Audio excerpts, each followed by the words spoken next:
Right now, as these words reach you, something in your reality is shifting.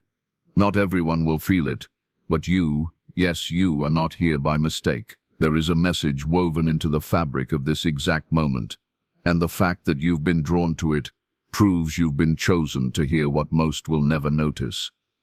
September 28 is not just a date, it is a threshold, a door that opens once, never to return. What you do with what you're about to hear will echo through every choice, every opportunity, every reality that follows.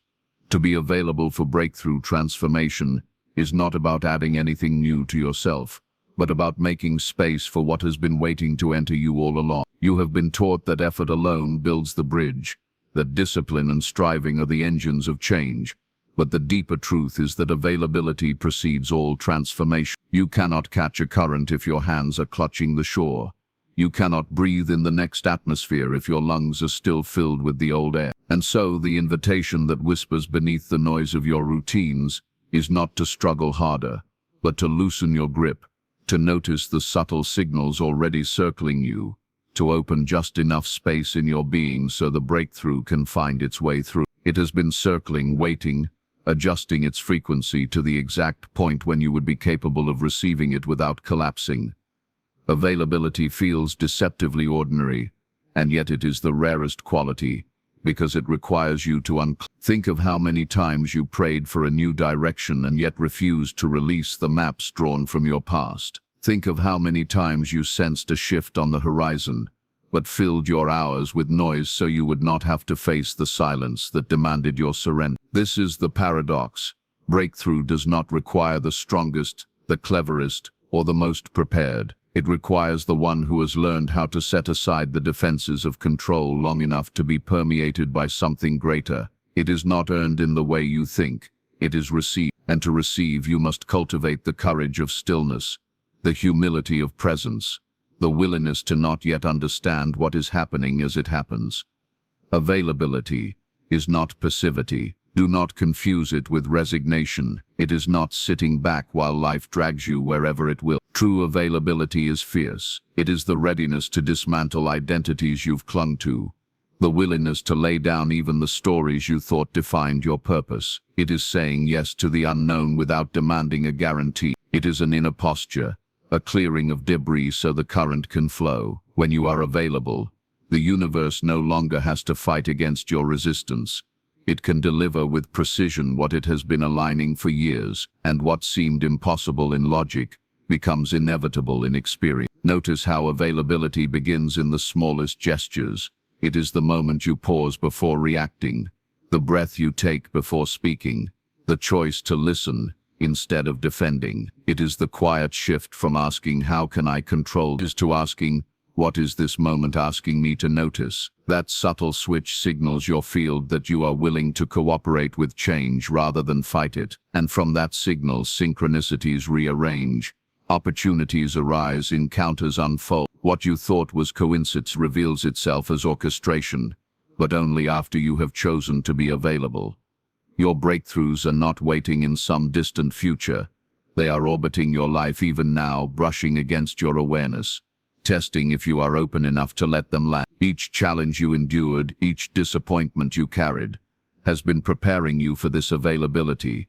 The pain softened edges that control could not. The delays carved out patience that striving never would. Even your failures were disguised teachers, showing you what collapses when built on the wrong foundation. And now you stand with a capacity you did not have before, a hidden readiness disguised as fatigue, a quiet power that comes from having walked through fire and still chosen to remain available to life. If you listen closely, you may feel the strange blend of anticipation and unease that signals proximity to transformation. Your mind may name it anxiety, but your spirit knows it as expansion. The unease is simply the old system shaking as the new frequency presses against. To resist is to amplify the pain.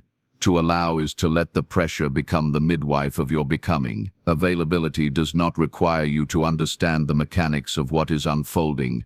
It only requires you to stay open long enough for the process to complete itself. The seed does not demand to know the engineering of the soil. It only breaks open when the conditions call it forth.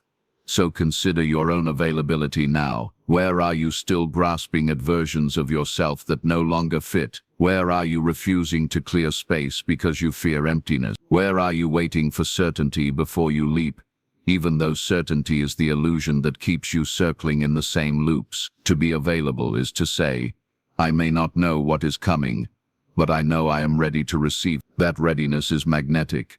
It signals to reality that the convergence can land.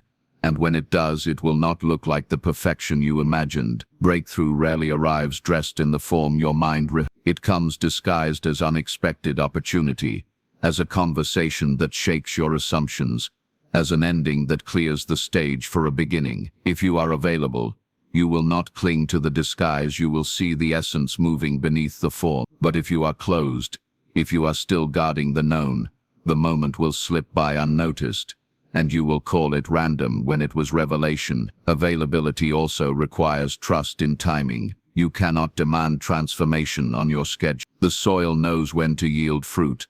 The tide knows when to pull back. The universe knows when the convergence is mature. To be available is to release the arrogance of forcing and embrace the humility of readiness. You do not rush the portal, you attune to it. You remain awake, so that when it opens, you are already aligned, and in that instant, what others call sudden luck, you will know as the precise response to your availability. So I tell you again, this must find you before the appointed moment, because once the window closes, the pattern will shift, and the convergence will pass. But do not panic. Urgency is not desperation, it is simply the reminder that availability is a living choice, not a theoretical one. Each day you decide whether to guard your old structures or open to the emerging current. Each moment you choose whether to contract back into the familiar or expand into the invitation. And every choice is felt in the field. Every choice contributes to your signal. Understand this. The universe is not withholding from you. It is waiting for you to become permeable. Your availability is the lock, and transformation is the key. And both have been crafted for each other. All the signs that have led you here, all the strange coincidences that made this message find you now, are proof that the breakthrough is not somewhere far off. It is pressing at the edges of your awareness. And the only real question is whether you will unclench, breathe, and let it in. To understand your portal timing window is to begin seeing that life does not move in straight lines, but in spirals, in pulses, in convergences that arrive not according to your preferences, but according to the deeper architecture of the universe. Most people walk through their days as if each moment is interchangeable, as if time is a flat surface upon which they can arrange their choices however they like. But you are starting to feel something different, aren't you? You are starting to notice the way certain days shimmer with intensity, the way certain hours feel stretched or compressed, the way certain encounters carry more weight than others, as if a hidden rhythm is guiding you toward a precise alignment. This is not your imagination. This is the portal timing window making itself known to your awareness. A portal is not merely a door waiting somewhere in the distance.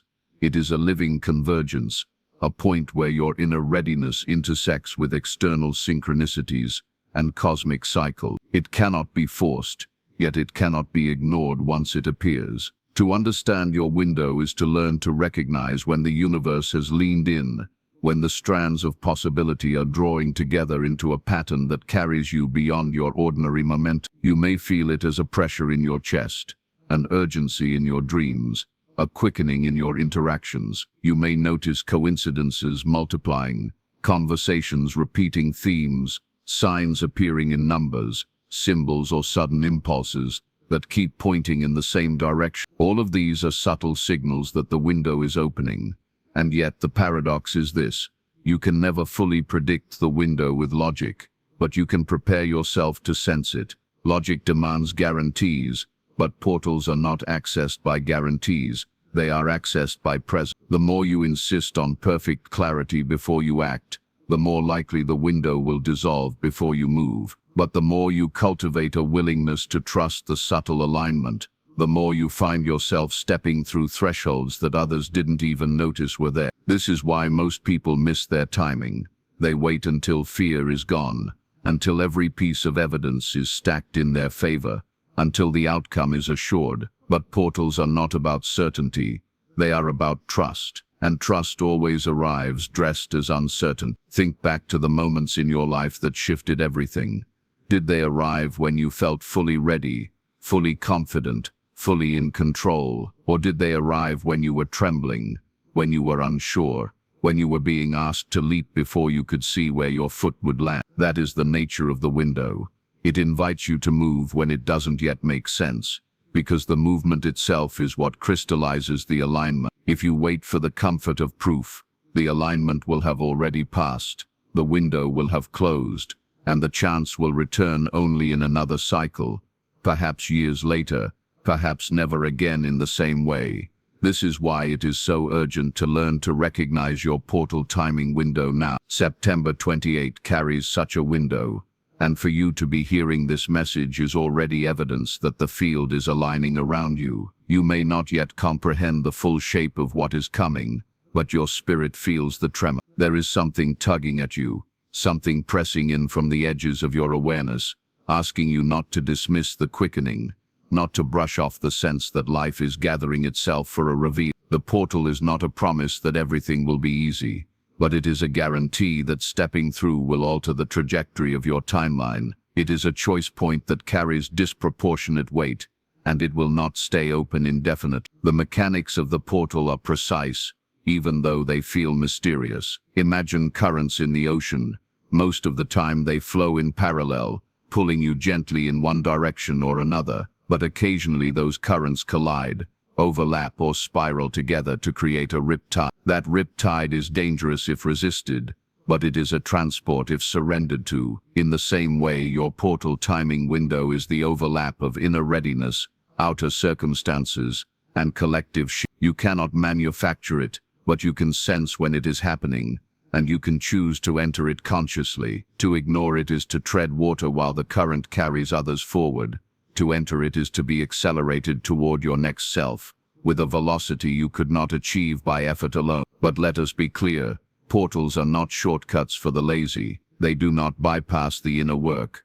They demand it. The window only functions if you have prepared your vessel to step through. This is why life has been dismantling what no longer serves you, why relationships have been shifting, why old desires feel hollow, why routines that once stabilized you now feel suffocating. The stripping away is not punishment, it is calibration. The portal cannot carry excess weight. It cannot admit attachments that anchor you to outdated versions of yourself. So if you feel the ache of loss, the disorientation of endings, recognize it as preparation. The window is forming, and it will not allow what is incompatible with who you are becoming. The paradox of the portal is that it appears external, but it is always activated internally. Two people can stand in the same moment, exposed to the same convergence, and only one of them will step through. The difference is not luck, it is availability. One person is still clinging to what must be released.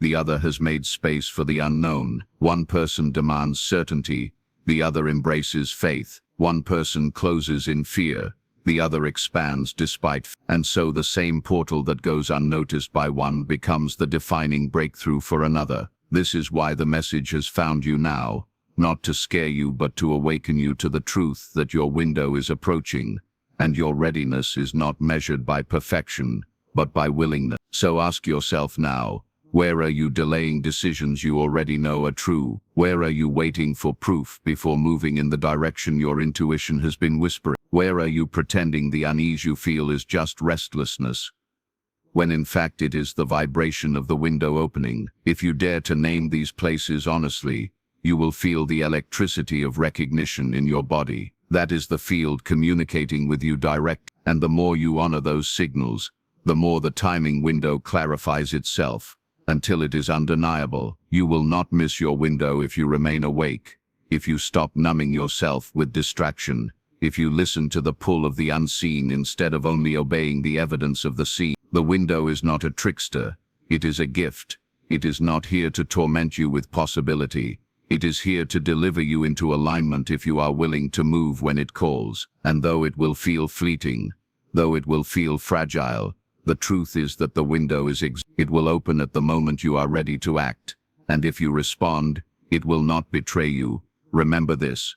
Your timing window is not random. It is woven. It carries the intelligence of everything you have lived, every choice you have made, every lesson you have endured. It is the orchestration of patterns that seem disconnected but are now converging into a single moment. To step through is to honor the years of preparation hidden beneath ordinary days. To miss it is not failure, but it is delay, and you have endured too much preparation to circle back again. That is why the urgency matters, not as fear, but as love, as insistence that you not waste the alignment that has been waiting for you. So when the window calls, when the signs converge, when the quickening becomes unmistakable, remember this moment. Remember that you were told it was coming. Remember that you are capable of leaping even without certainty. Remember that the unknown is not your enemy. It is your passage. And above all, remember that the portal is not separate from you. It is you, unfolding at the intersection of time and eternity,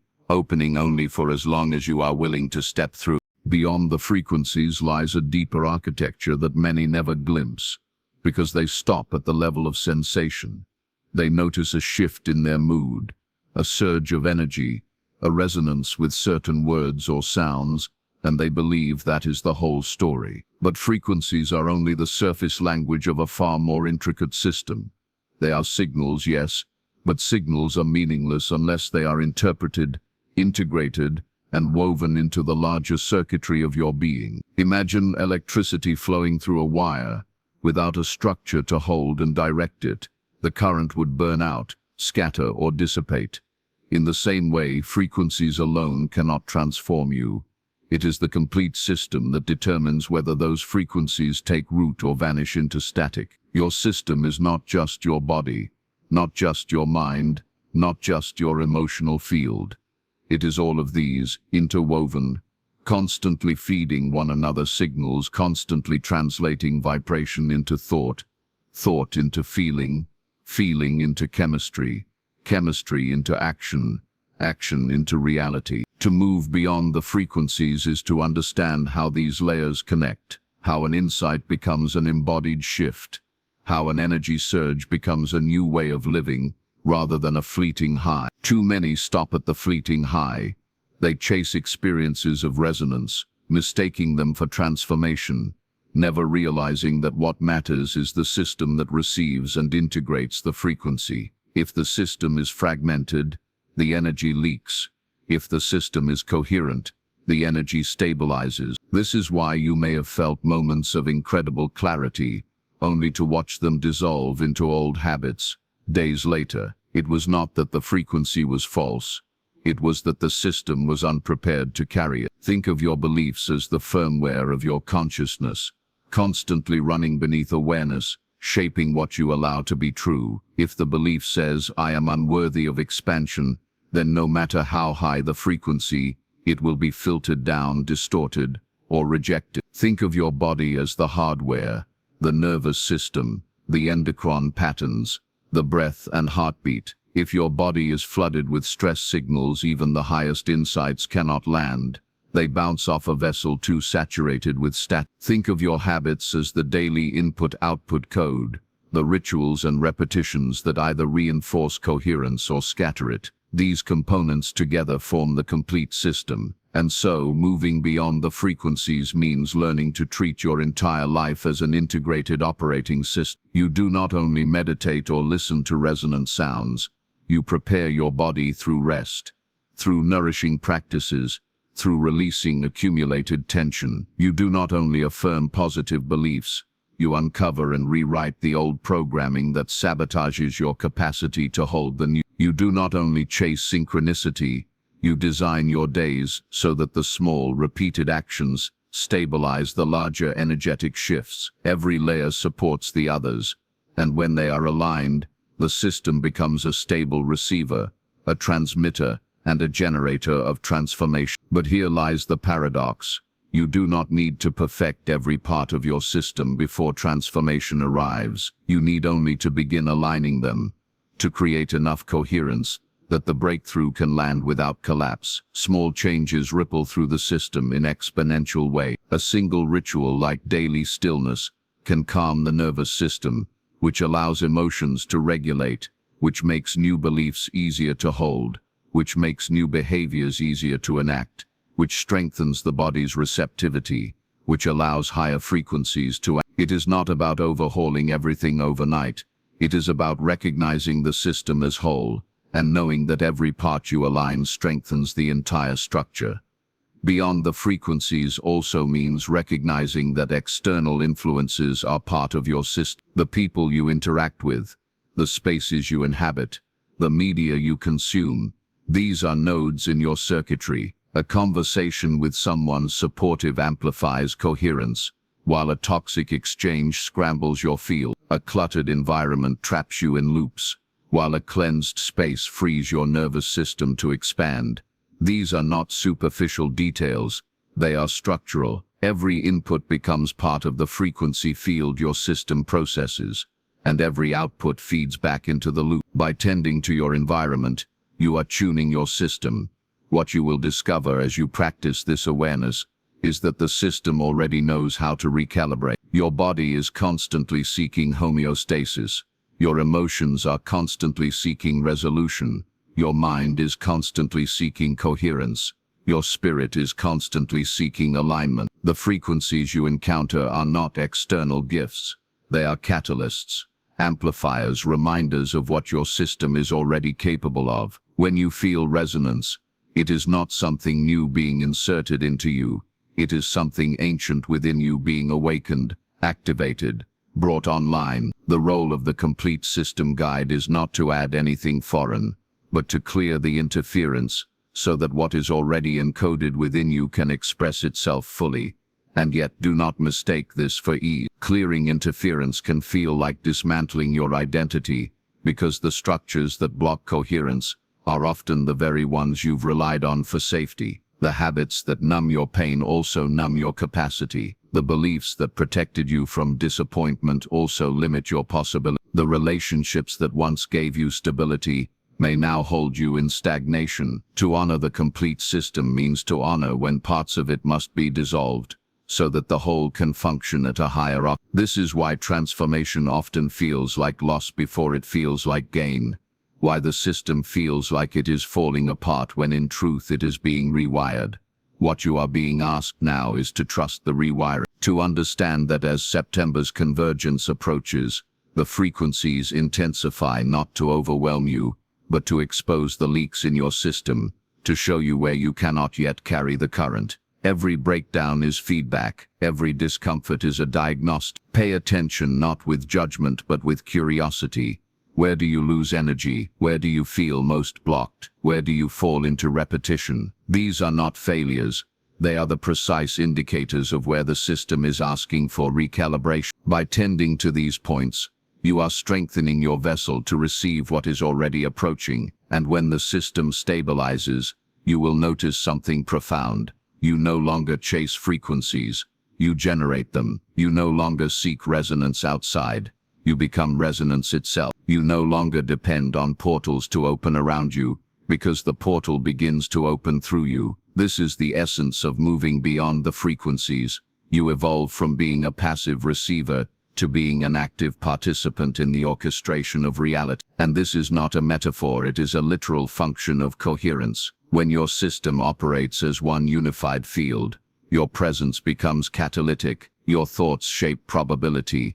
Your words shape outcomes. Your actions ripple through the collective in ways disproportionate to their size. The complete system guide, then, is not a map you follow step by step, but a reminder of the wholeness you already are. You are not fragments trying to be glued together.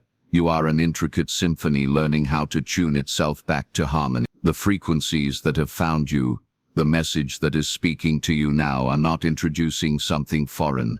They are striking the chord that makes your system remember its original design. And the more you trust that design, the more you stop searching for answers outside and begin building the coherence inside. So listen closely.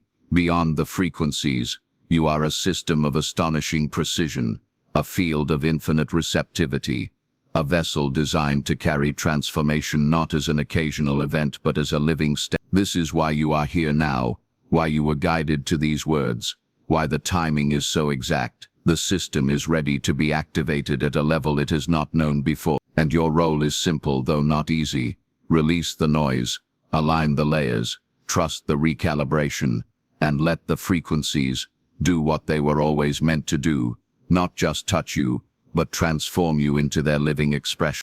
The observer effect is not just a principle of physics, not just a scientific curiosity tucked into experiments with particles and waves.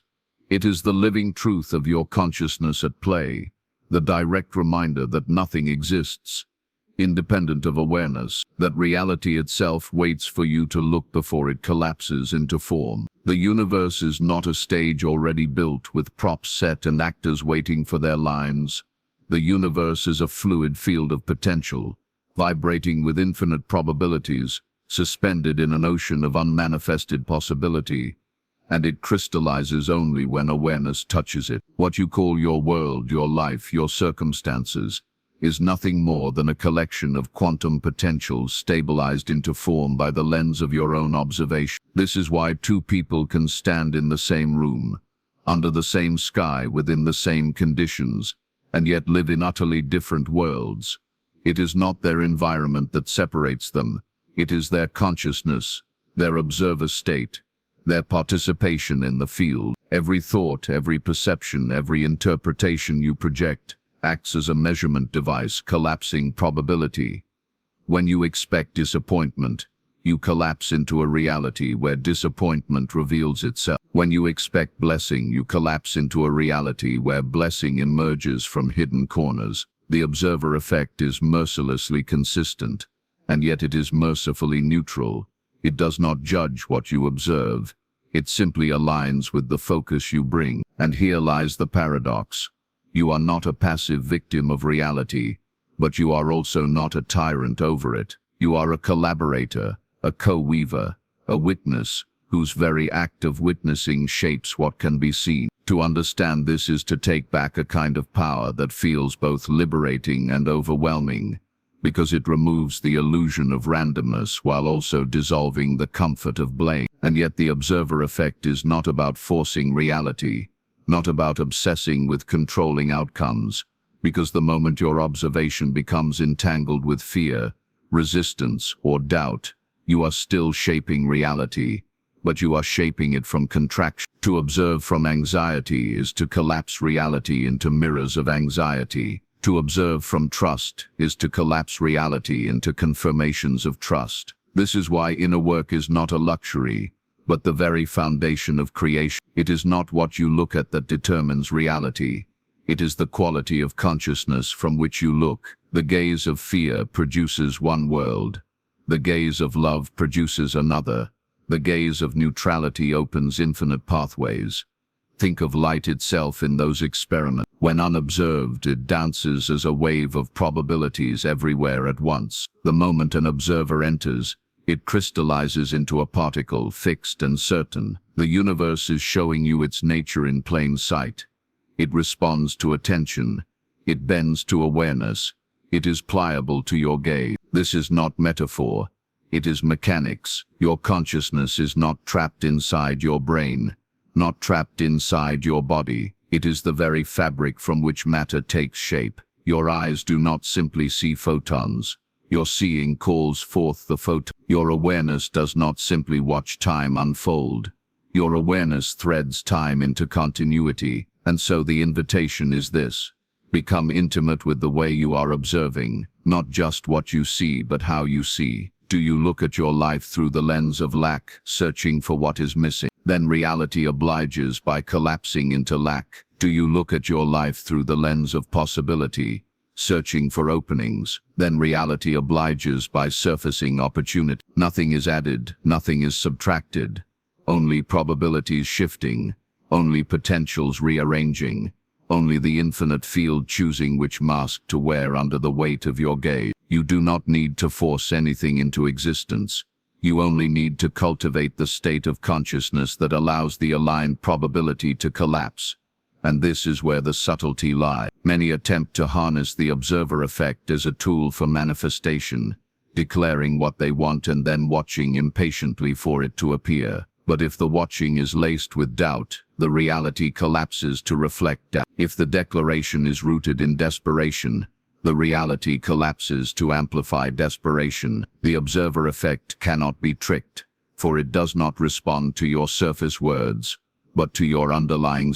You cannot observe abundance while secretly anchored in scarcity and expect the field to override your true vibration. It is your coherence, not your cleverness, that determines the collapse. This is why inner alignment is everything. As you integrate this revelation, you may notice life becoming more dreamlike, more fluid, more obviously shaped by your own awareness. Synchronicities multiply not because the universe suddenly changes, but because your observation of interconnectedness collapses probabilities into experiences of connection. Time begins to bend not because the clock itself warps, but because your observer state ceases to lock reality into rigid linearity, and you begin to experience its oceanic nature. Relationships shift not because others are suddenly altered, but because your gaze no longer projects the old patterns onto them, and therefore you collapse new versions of them into your experience. Reality does not resist you, it follows, and yet to wield this consciously requires humility, because you are not the only observer. Every being, every consciousness, is also collapsing probability, and the collective weave emerges from this chorus of observation. This is why reality appears stable, why gravity does not flicker in and out, why matter holds consistent form.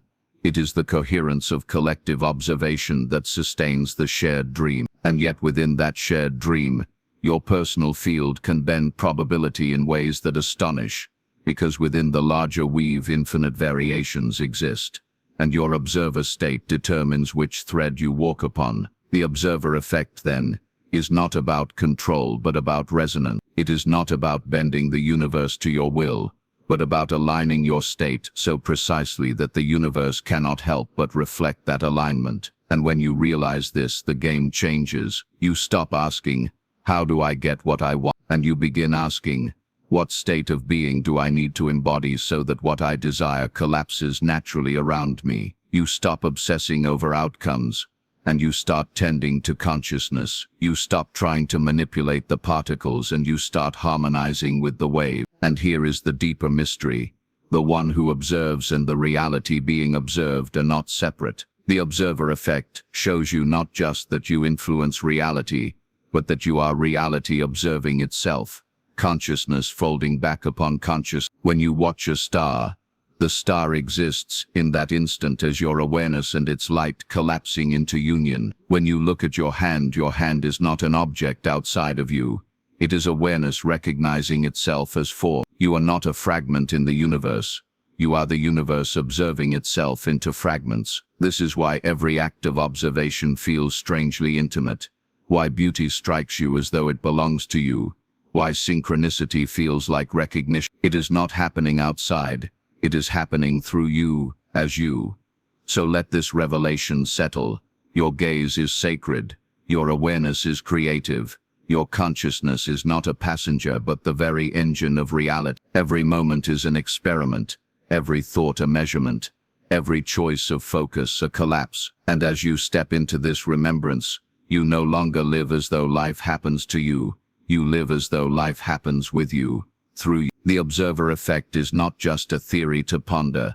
It is the living invitation to become conscious of your role in creation, to honor the power of your attention, and to shape your reality not by accident, but by awakened design. To speak of time as if it were a straight line is one of the greatest illusions you were ever taught. You were told it begins in the past, stretches into the present, and runs toward the future like a road you can only walk in one direction. But the deeper truth is that time is not a road at all. It is an ocean, and you are not a traveler bound to its surface. You are a diver suspended within its depths, surrounded by currents that flow not just forward but outward, inward, upward, and down. Each current carries its own vibration, its own set of possibilities, and what you call the present moment is nothing more than the convergence of countless streams arriving in your awareness. To see time as an ocean is to realize that what you call before and after are not fixed. They are waves colliding, merging and separating. each one folding over the other, in a choreography so intricate your linear mind can barely trace it. This is why certain moments feel weighted, as if they contain more density than others. Some days seem ordinary, their currents gentle, carrying you without resistance. Others arrive with force, pulling at you like a riptide, tugging you into decisions, encounters, revelations you could not have scripted. This density is not chaos, it is mechanical. It is the universe concentrating multiple currents into a single convergence point, a knot in the ocean where pathways overlap and probabilities collide, giving you access to outcomes that are not usually within reach. When you feel your chest tighten with anticipation for no reason, when your dreams seem vivid and prophetic, when your daily rhythm feels disrupted by synchronicities stacking on top of one another, it is because you are swimming into one of these convergence points. And here lies the mystery. Convergence points are not predictable by clocks or calendars, though they may sometimes align with dates. They do not obey your linear measurements of time because they are not produced by time. They are produced by resonance. When your inner state aligns with the frequencies of multiple external currents, the ocean folds itself around you, creating an opening, a doorway, a kind of temporal vortex where change accelerates. It is not that destiny chooses a day and forces you into it. It is that your readiness and the field's readiness meet, and in that meeting, the impossible becomes inevitable. To understand the mechanics of this is to soften your grip on the illusion of control. You cannot demand that the ocean form a convergence point for you at will, just as you cannot command the tide to rise or the moon to shift its orbit. And yet you are never powerless, for you are not outside the ocean, you are part of it. The way you move, the way you breathe, the way you adjust your vibration influences which currents are drawn to you, which layers of time fold into your moment. The more attuned you become to your inner resonance, the more often you find yourself at these intersections, as if the ocean recognizes your signature and carries you into the knots where transformation ripens. Have you not felt it before? Those uncanny sequences where events stack in impossible harmony. You think of someone and they call. You take a small step in one direction, and suddenly resources, allies and confirmations cascade into your path. These are not coincidences.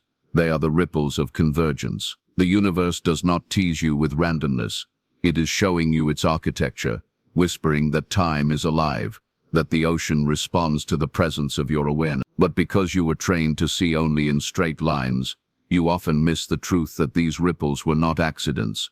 They were mechanics revealing themselves in moments when your consciousness widened enough to notice. And yet there is another layer, one that feels almost paradoxical. Convergence points are invitations, not guarantees. You may arrive at one, feel its pressure building in your chest, notice the patterns aligning around you, and still choose not to step through. The ocean does not punish you for this.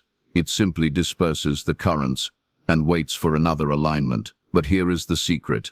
Not every portal reappears. Some are once-in-a-lifetime intersections, the precise folding of countless timelines into a single window. To miss them is not to be condemned, but it is to remain in a stream that could have dissolved had you entered the doorway. This is why intuition grows loud before convergence points. This is why dreams intensify, why the air itself feels charged. It is the ocean announcing, now is the time, here is the fold. Step through, or watch it dissolve.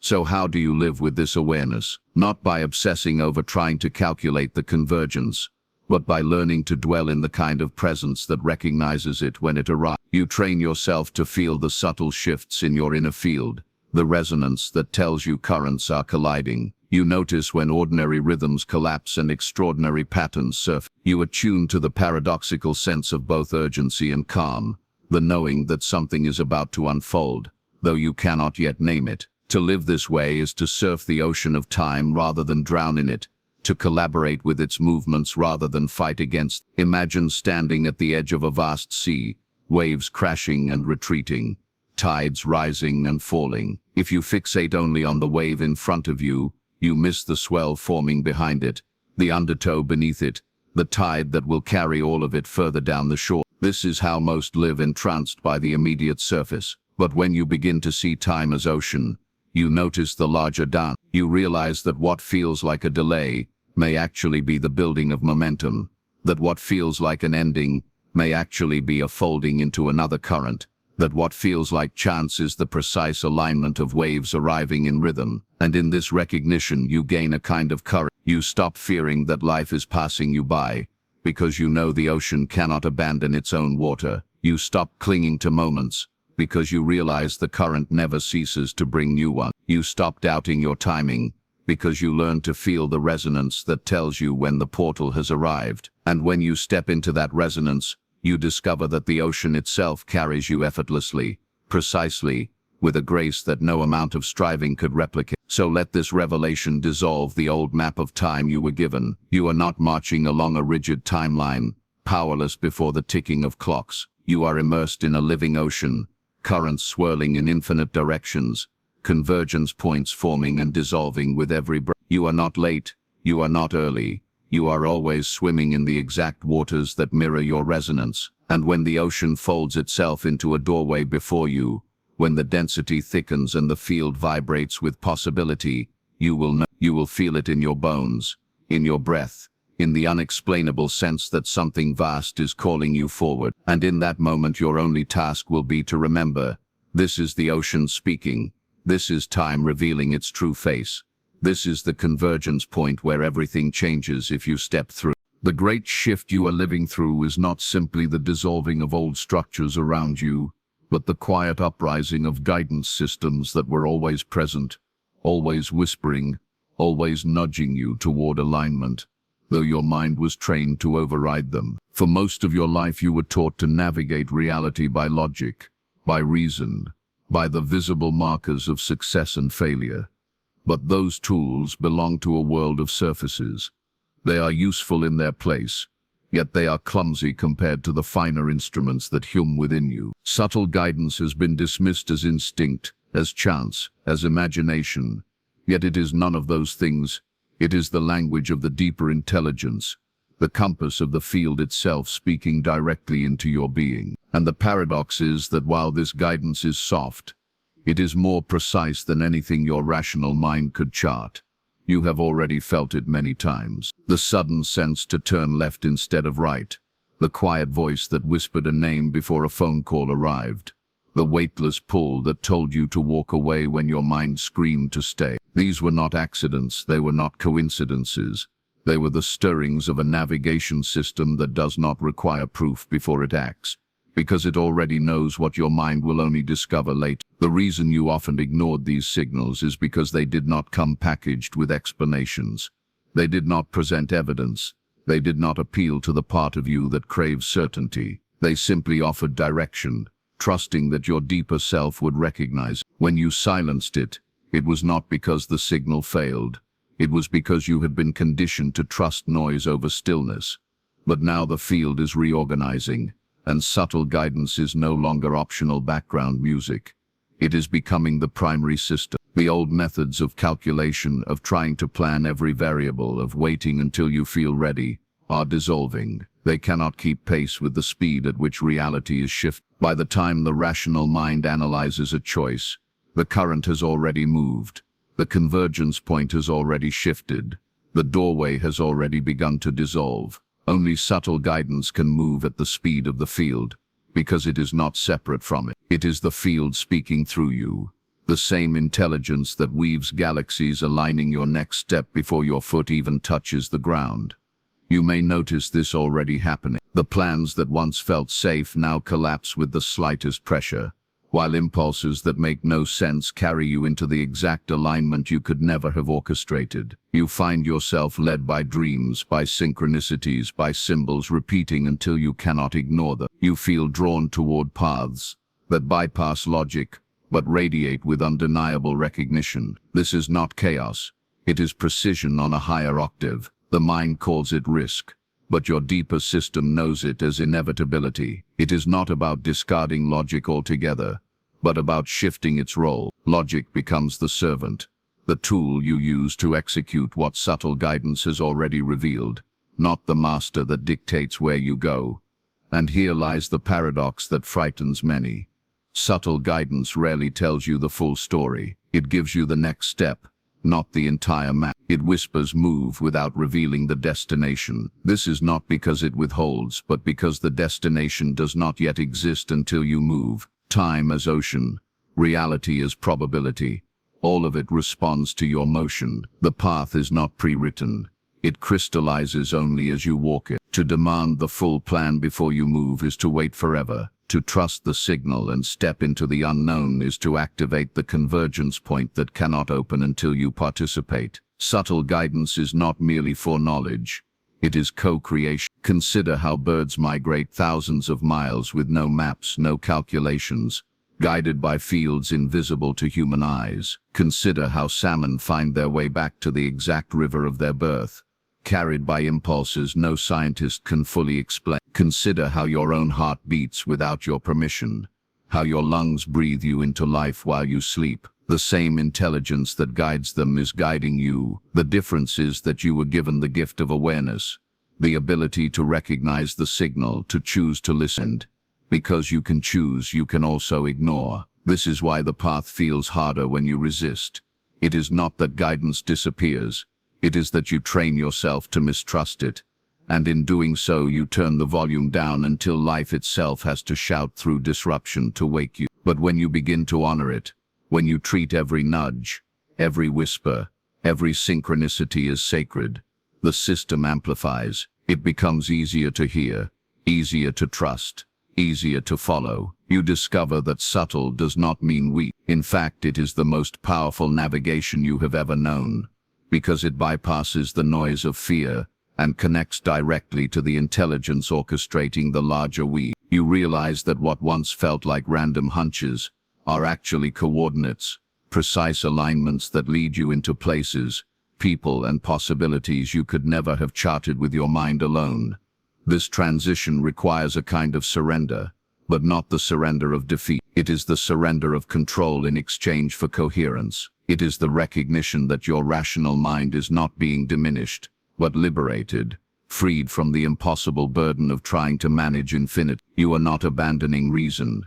You are placing it in its rightful place as interpreter, executor, servant of the deeper current. This is why the ancients spoke of listening to the heart, why mystics trusted visions, why prophets followed dreams. They were not irrational, they were attuned. They lived in a different contract with guidance, one where subtle became primary, where trust became method, where navigation was felt before it was seen.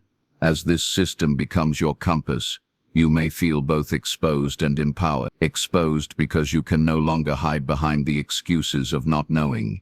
You always know, at least at the level of the next step. Empowered because you realize that knowing is enough, that each step creates the next, that the path builds itself beneath your feet as you move. And though your mind may tremble at the uncertainty, your deeper self recognizes it as freedom, as expansion, as the remembering of how navigation was always meant to be. So let yourself be guided by what feels like whispers, by what appears as coincidences, by what arrives in the quiet moments when you are not forcing answers. Let subtlety become your compass, precision disguised as gentleness, clarity wrapped in silence. For as the world around you accelerates, as old maps dissolve and new terrains emerge, it will not be the loudest voice that leads you. It will be the quiet one. And when you learn to follow it, you will find yourself arriving at destinations that feel less like discoveries and more like homecomings, as though you had always known you would be here, though you could not have explained why. This is not because you guessed correct. It is because you allowed the guidance systems of the deeper field to become your navigation, and in doing so you moved, not with resistance, but with resonance. Coherence is the moment when the scattered parts of you stop arguing and begin to sing in the same key. It is less a thing you achieve and more a condition you allow, a harmonizing of mind, body, emotion, and field, so that energy moves without friction and intention lands with far greater force. Most people live fragmented lives. The mind wants one thing, the body clings to another. The heart holds on to past wounds while the spirit quietly tugs toward possibility. That internal dissonance leaks power. It splinters attention, creates static in your field, and turns opportunities into noise. Coherence repairs that leak.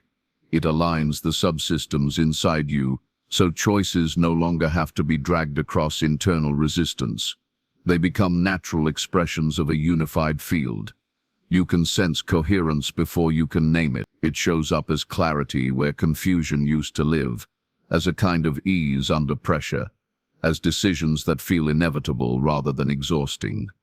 Your breath steadies, your thoughts lose their jagged edges, emotions move through you instead of burying you. Even your relationships respond. The people around you begin to reflect steadier mirrors, because your vibration asks for less drama and more truth. Coherence is not the absence of complexity, it is the choreography of complexity. It does not require simplification so much as orchestration. Your nervous system becomes the conductor, and all the instruments, beliefs, habits, relationships, rituals, learn when to play and when to rest. The paradox is that coherence is both fragile and robust. It is fragile because one unresolved belief or habitual reaction can throw you off. A single fear-based loop can scatter your field like a pebble thrown into still water. It is robust because once the orchestration is in place, it withstands pressure in ways nothing else can. Coherence tolerates disturbances without collapsing. It flexes, recalibrates, and returns to its operating frequency. Think of an orchestra. A single musician might play a wrong note and be noticeable in the silence, but the piece continues if the conductor is steady. The music recovers. Your inner coherence is the conductor of your life. When it holds, the wrong notes do not become catastrophes. They become part of a larger, resilient composition. How does coherence come into being? It emerges from honest, consistent tending. It begins with small practices that communicate to your nervous system that you are serious about alignment, sleep that is prioritized, movement that regulates rather than drains, breath that returns you to presence, rituals that mark thresholds and declare intention, emotional hygiene, allowing feelings to be felt without being weaponized or ignored, mental discipline, training attention so it can be directed rather than scattered, social clarity, trimming relationships that leak energy and investing in ones that stabilize. These are not glamorous, they are the plumbing of transformation. But plumbing done well turns ordinary houses into homes and ordinary lives into fields that sustain miracles. There is also a quieter, deeper recalibration at play. Beliefs.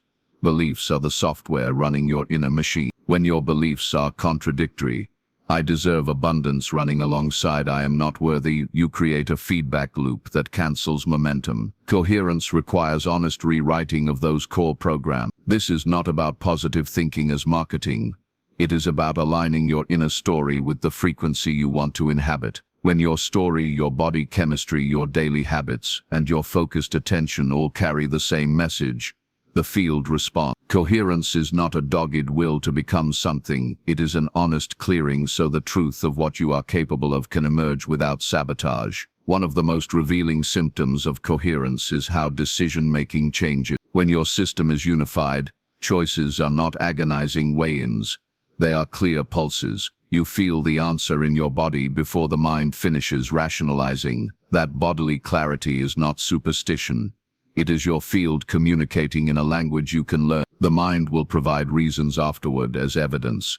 The first signal often comes as a subtle energetic nod in your chest, a quiet knowing that resists argument. Learning to trust that signal even when it contradicts social logic or past conditioning accelerates your life. With coherence, you stop asking for permission from circumstances. You move because your system says yes. Coherence also changes how you relate to failure and feedback. In a fragmented state, setbacks are identity wounds, proof we were wrong, insufficient or broken. In coherence, failures become diagnostics. When the field is unified, you can see where adjustments are needed without dissolving into shame. The feedback loop becomes intelligent. You test, you notice, you refine. That iterative dance produces exponential growth because it replaces drama with curiosity. You no longer stall in self-recrimination. You iterate and move forward. This is one reason coherent people seem to progress faster, not because they are luckier, but because their internal environment makes failure a tool, not a trap. There is also a social dimension to coherence that many underestimate. Your coherent field attracts alignment. When you operate at one frequency, those who resonate will naturally sync with you. Those who do not will quietly fall away. This is not a moral judgment. It is practical filtering. Coherence is magnetism. It clarifies what belongs and what doesn't, often before you can name it. The relationships that remain will both challenge and stabilize you in ways the old ones could not. Community becomes a tuning fork rather than a drain. Your allies will be those who support your unified state, not those who entertain your fragmentation. And yes, coherence requires letting go. You must relinquish the narrative that being busy equals being productive, that more input equals more growth, that complexity equals depth. Often the opposite is true. Simplification. Not because life is small, but because clarity increases capacity. The mind tries to equate complexity with competence. Coherence refuses the equation. It chooses clarity over noise. It chooses depth over scattered breadth. It chooses presence over perpetual rehearsal. That choice can feel lonely at first, because it reduces the number of voices in your life. But the solitude is not emptiness. It is the space needed for misaligned parts to come into repair. Coherence is also a practice of compassion toward yourself. You cannot force alignment by shaming parts of you into compliance. The parts that resist old fear patterns, survival habits, protective stories, are trying to keep you safe, even if their methods are outdated. Coherence invites them into the orchestra. It does not exile them. It offers the safety of recognition and the discipline of new rhythm. The transformation that sticks comes from inclusion plus structure. Hold the parts gently, then train them to play a different note. This is how deep integration happens without fracturing what you've been through into a wound that festers. As your coherence strengthens, something remarkable occurs. The gap between intention and manifestation narrows, not because the world bows to your whims, but because there is less internal resistance for reality to push again. When your inner systems are aligned, your actions carry more force. Fewer external resources are required to shift outcomes. Opportunities that once seemed to need luck now appear as natural consequence. This is the practical fruit of coherence, an ease that looks miraculous to those who live in fragmentation. So how do you begin? Start small. Choose one ritual that stabilizes you, and practice it daily until it becomes structural. Notice one recurring belief that leaks energy and interrogate its origins. Make one social adjustment that preserves your field and observe how your days respond. Coherence compounds. The modest choices you make repeatedly create an interior climate that invites the extraordinary. Over time, you will find that coherence is not a destination, but a living state you tend, like a garden that needs daily watering but yields perennial abundance. Remember, coherence is not about perfection. It is about convergence. The moment your parts choose harmony over argument, presence over reaction, clarity over confusion, it is the unified hum that allows the portal to open without collapse.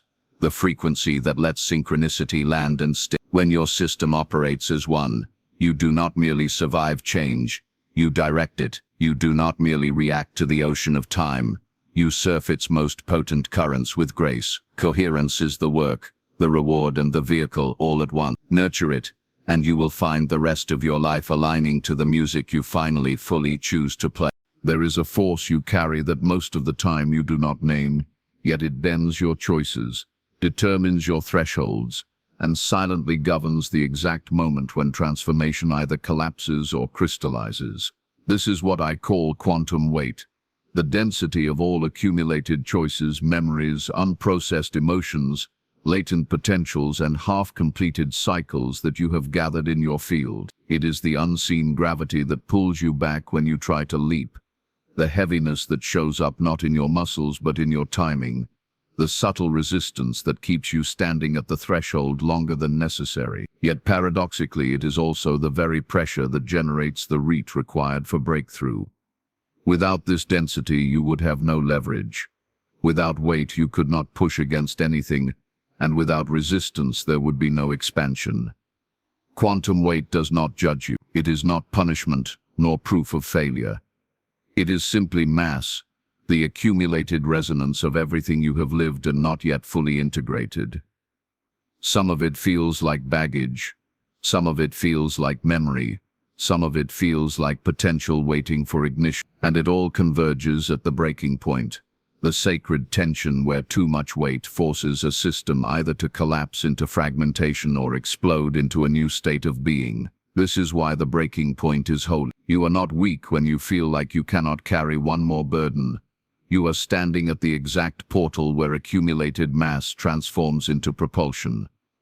Think of how stars are born. Enough density builds up, gravity tightens, and at a threshold point, the collapse becomes so intense it ignites nuclear fire. A new sun is born, not in spite of the weight but because of it. The same mechanics are at play in your transformation. You may think the heaviness you feel means you are failing, but in truth, it may mean you are gathering enough quantum density for ignition. The paradox is that the very weight you want to shed might be the exact pressure required to break you open into the next form of yourself. To resist it entirely is to miss the gift. To collapse under it is to forget the power of thresholds. The art is to recognize that you are being asked not to run from the weight, but to meet it until it tips into fire. Quantum weight shows up differently for everyone. For some, it is the accumulation of decisions postponed, the thousands of later stacked like bricks in the psyche. For others, it is unexpressed emotion, grief stored in the body like sediment, anger sealed away in joints, longing woven into breath. For others still, it is unrealized potential, the gap between what they know they can do and what they allow themselves to attempt. All of it becomes mass, and at some point the system can no longer hold it in silence. Life itself will create a breaking point through crisis, through synchronicity, through sudden invitation that demands a response. The breaking point is not punishment. It is the recalibration moment when the system refuses stagnation. Here is the paradox. The heavier the weight, the more potent the breakthrough. Those who have carried much when they reach their ignition create ripples so vast they stabilize others around them. Your transformation is not private, it alters the field of every life connected to you. When you finally release or ignite the accumulated density, the relief does not stop at your skin. It broadcasts coherence into your relationships, your lineage, your community, even into spaces where words never travel. This is why your breaking point matters. It is not just about you. It is a hinge on which the invisible architecture of many timelines swings. But how do you know when you are at the threshold? You know because the old tools stop working. The strategies that once kept you afloat no longer relieve the weight. Distraction loses its anesthetic. Busyness no longer disguises the heaviness. Even positive habits begin to feel insufficient. The system is telling you, you cannot balance this anymore, you must transform it. This is where courage becomes less about heroic action and more about surrender. It is not about lifting the weight harder. It is about letting it push you into ignition. And ignition often comes not as a loud explosion, but as a quiet, decisive yes. A willingness to no longer resist the truth of where you are, and to step into the frequency that feels impossible but is already waiting. This is the connection point. The moment the weight flips into propulsion, you can almost feel the geometry of it, like a scale tipping when the last grain of sand lands, and once it tips, everything locked begins to move. Doors that stayed closed swing open. Conversations that never happened suddenly occur. Synchronicities cluster. Time bends. Acceleration replaces stagnation. What once felt like too much to bear now becomes the exact fuel of your expansion. You do not shed the weight by discarding it. You alchemize it into momentum. That is why it is called the breaking point connection, the line where burden becomes bridge. Understand this. You are not here to escape weight. You are here to convert it. Escaping makes you smaller.